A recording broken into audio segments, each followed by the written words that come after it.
Assalamu alaikum. Welcome everyone on board. Uh, Today, I just wanted to discuss this procedure, which a number of people must have seen. Munazza, can you take the lead? How was your case of Whipple Whipple's procedure today?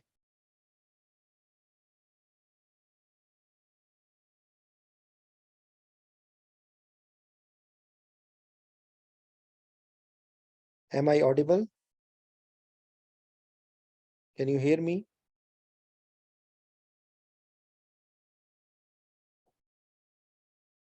Can you hear me? Is there any problem in the internet?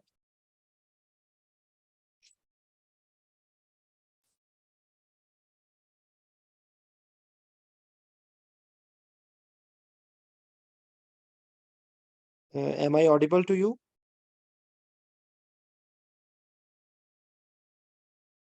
Yes, audible. Okay, so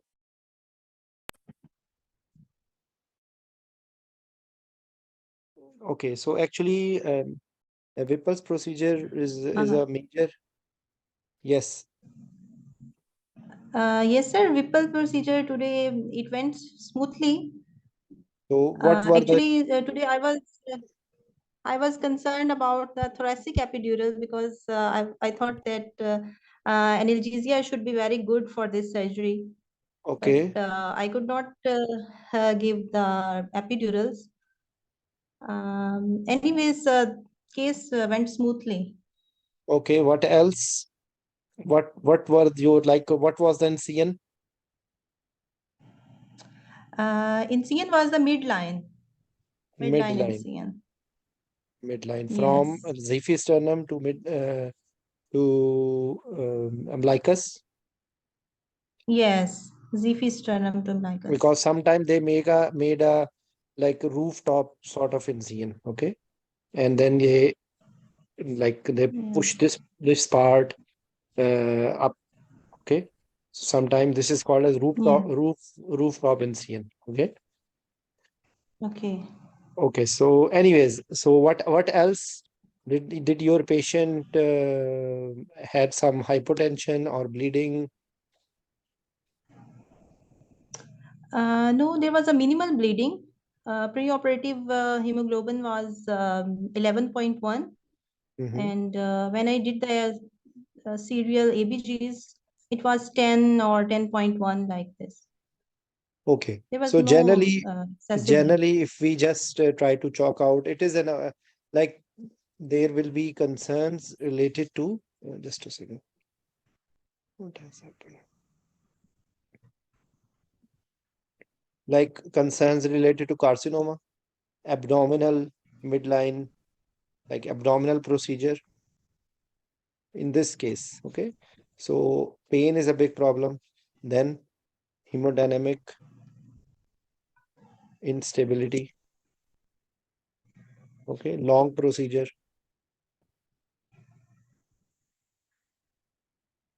Anything else?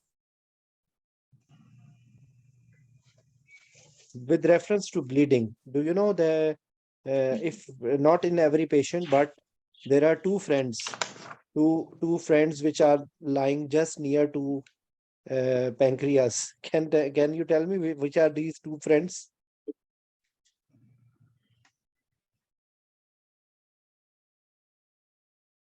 Near to These pancreas, these are two gallbladder. friends.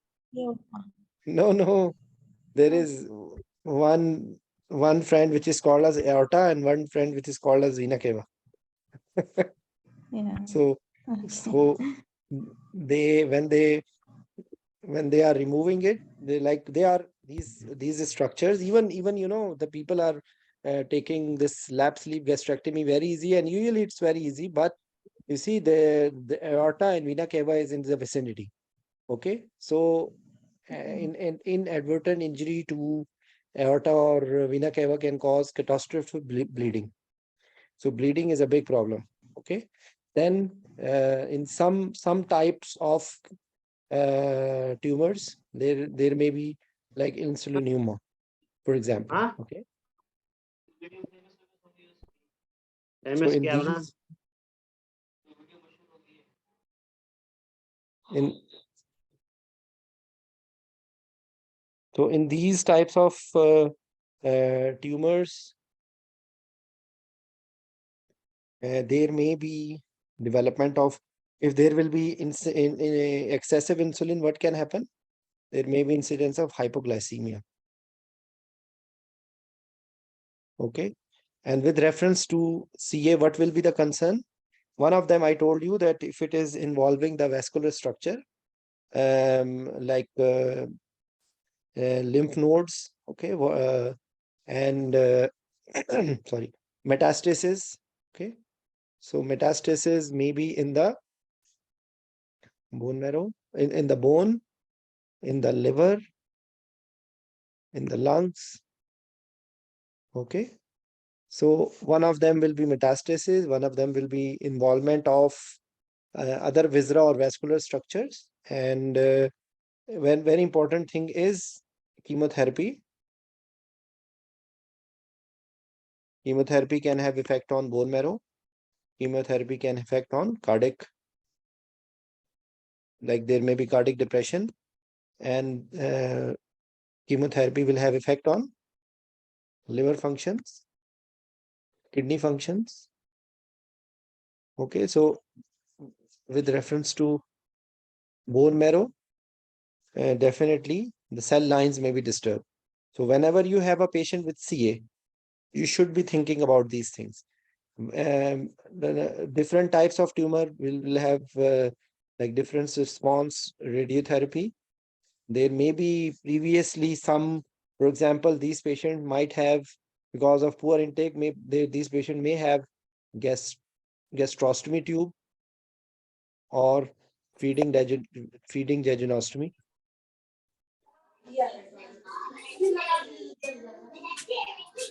Please, can you keep your mic mute, please?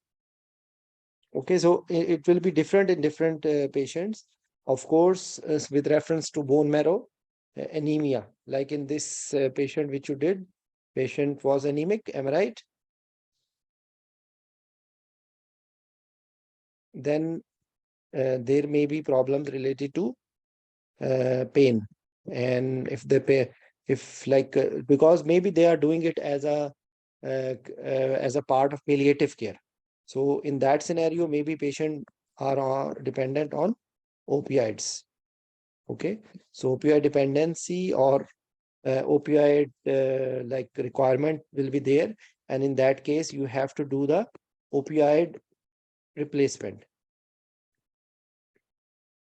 So the baseline, whatever patient is taking, you have to give it, and then maybe you need extra additional in on top of the baseline, because maybe patient is taking oral, so you have to convert to IV equivalent doses, and then that will be the baseline and the additional for the surgery. So these things you should be consider whenever you are dealing such cases.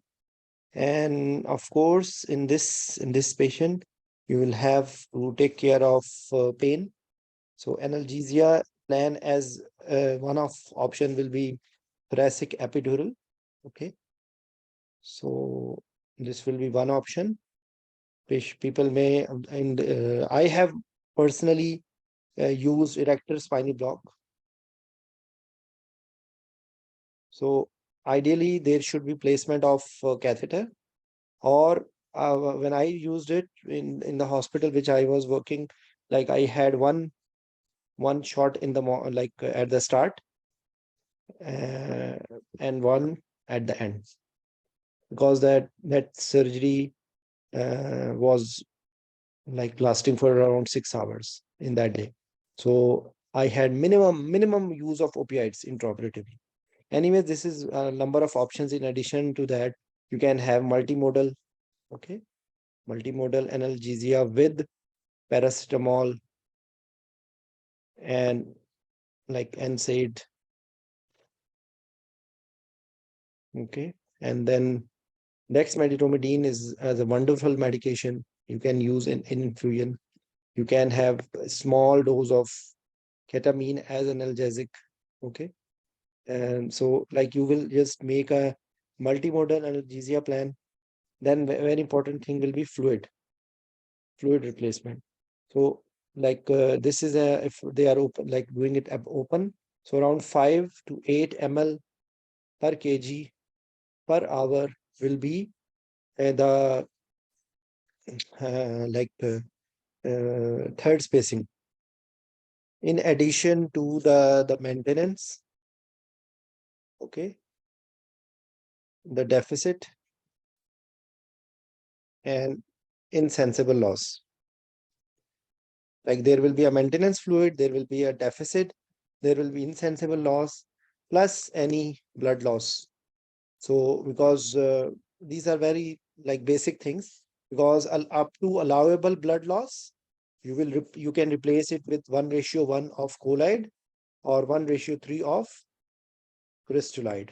Okay. Like for example, if you have 500 ml up to 500 ml blood loss is allowable, so you can replace this 500 ml with either colloid like albumin, or you can replace it with hysteril or gelafusin. But if it is more than the allowable blood loss, then you need to give blood. Okay. So after that, you need to give PRPCs. So if they are like expecting too much bleeding, they can use cell saver with this reference, well, but with special filters, because special filters will be needed with reference to malignant tissue. Okay. So like you just need to have a combination of crystolide and colloid. You can use them. And what else? Any other thing anyone wants to add in this Whipple procedure? So regarding analgesia, we can use lidocaine infusion Lidocaine and infusion, patient control analgesia. We can also use. 1 to 2 milligram per kg per hour post-operative with PCA. Okay. There is one, just theoretically, there may be one patient control analgesia with opioids, and there may be patient control epidural analgesia. This is also being used somewhere, not in our setup, but it is being used. Okay. So like patient, maybe there are a lot of incidents of anastomotic leaks, okay, bleeding, infection, okay, in post-operatively in these procedure. So like just anything, anyone wants to speak out, anything other than we have what we have discussed.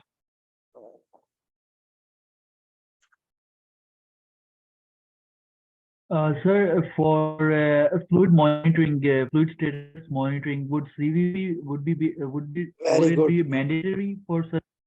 Very good. That's what I was thinking, that I did not mention about monitoring. Okay. So in addition, and your answer will be, or your thinking will be, in addition to standard 1 and standard 2 monitoring, you can have arterial blood pressure for ABGs, and to see the hemodynamic status. You still, only with the ABGs you can attach it with, if you have a cardiac output monitor, you can only use this arterial line for the monitoring of cardiac output. Okay. There are different monitors, Edwards, flow track, or Vigilio. You can have these uh, whatever availability is there, you can use them. You can have frequently ABGs to see the acid basis status, as well as electrolytes, uh, hemoglobin level, okay, lactate level, because this patient can have a major fluid deficit. Okay. So your question that related to CVP, actually, CVP is not mandatory, But for example, the one indication will be not only the fluid for vasopressors, okay? Because in these cases, you might need to have norepinephrine at some point, okay? But it not necessarily, not in every patient. So you can skip this one CVP if you have good peripheral IV lines, and even if you are monitoring with ABGs, you can think. But you like theoretically you can tell this thing. Even practically, it all depends on the surgeon which is doing, and it may be in different patients, the status of the patient will be different. So, but yes, you need it. And then rest of monitoring will be with reference to urine output, temperature monitoring. Okay. Any other monitoring you need to do? Temperature monitoring, urine output. Uh, Actually, these days when they are doing it, they have three things there in my mind. Some people, they are using the protocol of ERAS, enhanced recovery after surgery. So their approach is a little quickened. So in that way, epidural is not a, if they are doing, and they are doing the approach for ERAS, ambulation may be delayed with epidural. This is one thing, because in that scenario they try to enhance the recovery. So this is one thing. And then sometimes they are not using the typical open approach, and they do it laparoscopic assisted.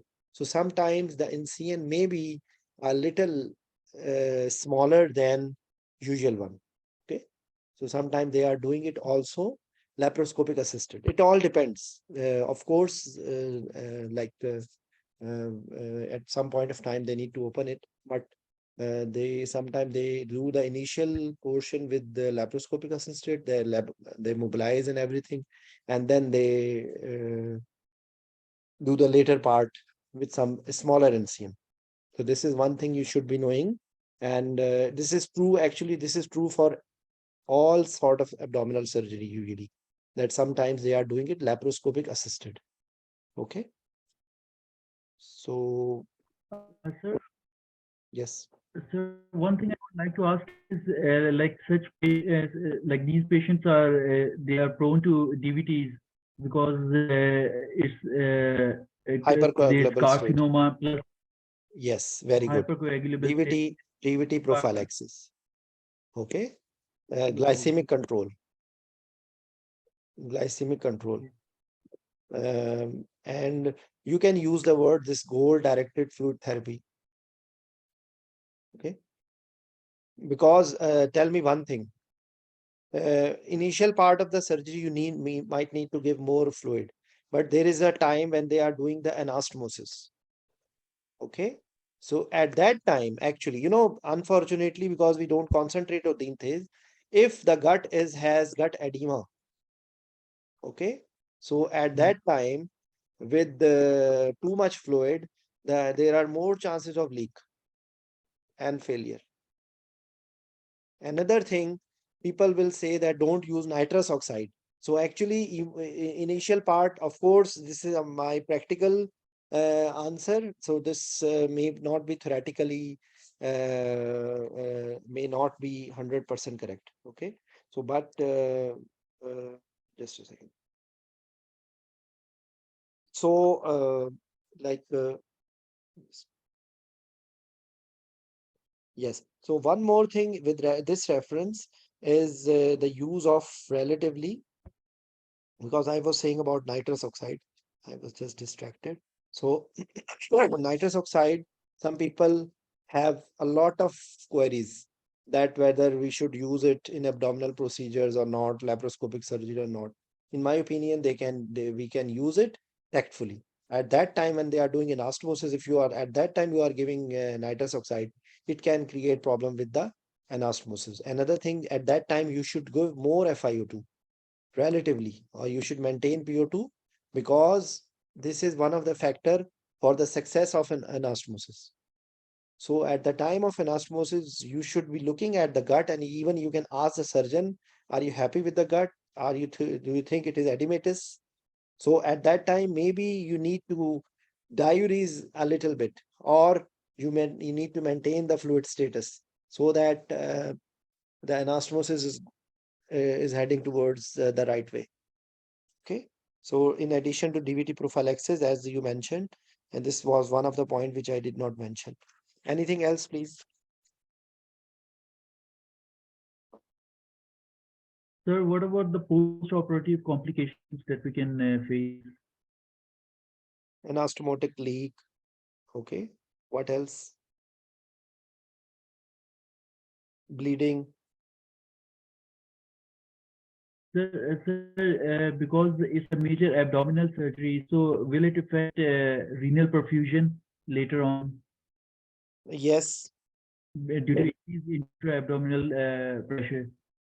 Just give me a second. I just have to uh, attend a call. Just a second, please. Assalamu alaikum.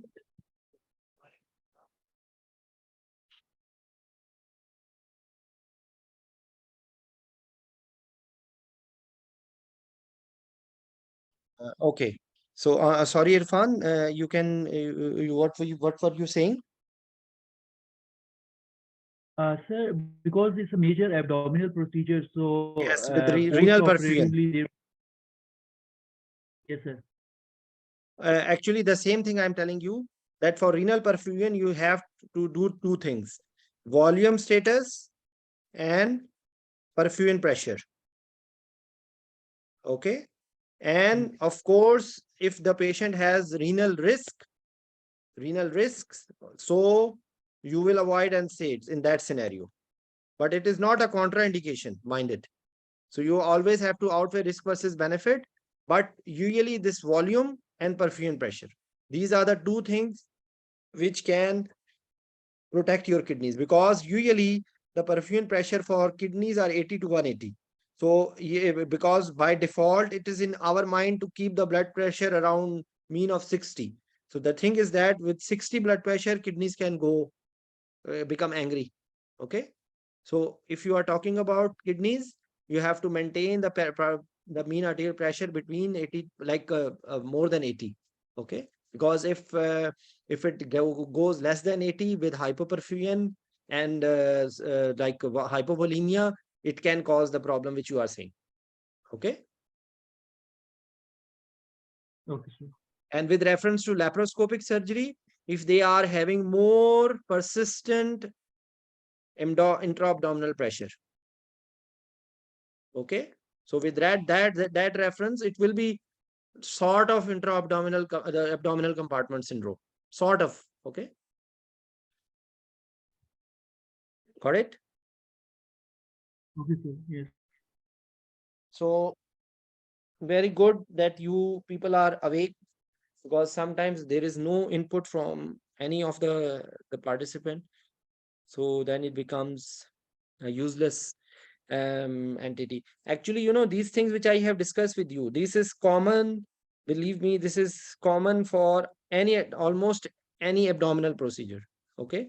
Because maybe it's a visceral problem, maybe it's a vascular problem, maybe the surgery is of liver, surgery is maybe of stomach, but for intestines, but a number of concerns are almost the same.